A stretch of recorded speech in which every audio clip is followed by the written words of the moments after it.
سید عطا اللہ شاہ بخاری رحمہ اللہ کے بارے میں ملتا ہے کہ ایک مسجد میں نماز کے بعد بیٹھے ہوئے تھے، ایک صاحب آئے اور ان کے قریب نماز پڑھنے لگے۔ انہوں نے اللہ اکبر کہا، ہاتھ سینے پر باندھا۔ شاہ صاحب کہتے ہیں میں سمجھ گیا کہ یہ اہل حدیث ہے۔ وہ گیا تو دوسرا آ گیا، اس نے اللہ اکبر کہا اور پیٹ پہ باندھ دیے، میں سمجھ گیا کہ یہ حنفی ہے۔ کہتے ہیں وہ چلا گیا، تیسرا آیا، اس نے اللہ اکبر کیا اور ہاتھ چھوڑ دیے، میں سمجھ گیا کہ یہ شیعہ ہے۔ کہتے ہیں چوتھا شخص آیا، اس نے اللہ اکبر کہا اور دونوں ہاتھوں کی انگلیاں آپس میں یوں پھنسائیں اور گردن کے پیچھے ایسے ڈال دی۔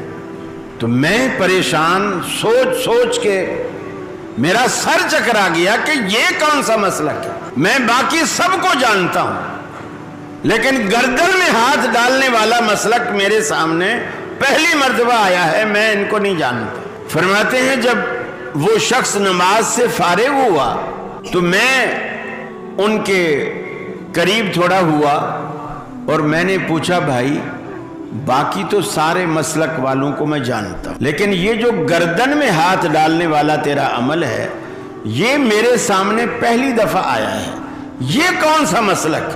فرماتے ہیں کہ اس نے مجھے بتایا کہ پہلے میں ہاتھ سینے پر باندھتا تھا، ایک مسجد میں گیا، لوگوں نے کہا تو غیر مقلد ہے، وہابی ہے، بے پیرا ہے، بے مرشد ہے، اماموں کا گستاخ ہے۔ تو میں نے کہا پھر میں کہاں ہاتھ باندھوں؟ انہوں نے کہا پیٹ پہ باندھا کر۔ میں نے پیٹ پہ باندھنا شروع کر۔ پھر ایک مسجد میں گیا، میں نے نماز پڑھی تو وہاں لوگ مجھے کہنے لگے تو حنفی ہے، تو مقلد ہے، تو یہ ہے، تو وہ ہے، تیرا تو ایمان ہی بیکار ہے، تیری نماز ہی بیکار ہے۔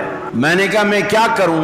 انہوں نے کہا ہاتھ چھوڑ کے نماز پڑھا کر۔ میں نے ہاتھ چھوڑ کے نماز پڑھنی شروع کر۔ پھر ایک مسجد میں گیا، انہوں نے کہا وہ تو شیعہ ہو گیا ہے، تو صحابہ کا گستاخ ہے، تو فلاں ہے، تو فلاں ہے۔ میں نے کہا بھی میں کہاں ہاتھ باندھوں؟ انہوں نے کہا سینے پہ باندھا کر۔